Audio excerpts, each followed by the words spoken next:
விநாயகா ஓம் தத்க சகுனி நல்ல எதிராளி ஓம் கிளிப்பம் எனக்கு பழிக்க சுவா ஓம் சர்வமந்திரேந்திர மாந்திரிக சத்தியமாய வித்யை பாபா வசி வசி சுவா. இது சிறப்பான மாந்திரிக மை பூஜை நடைபெறுகிறது.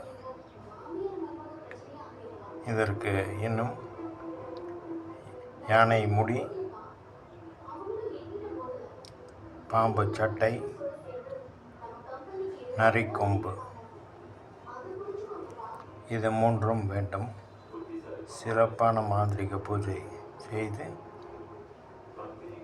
மாந்திரிக மை வசிய இயந்திரம் தயாரிக்கப்படும். சிறப்பான மாந்திரிக பூஜை. சூப்பர் பிரகாஷ் ஜின் என் சேனலை சப்ஸ்கிரைப் பண்ணுங்கள். இன்னும் உங்களுக்கு பல விஷயம் கிடைக்கும். வணக்கம்.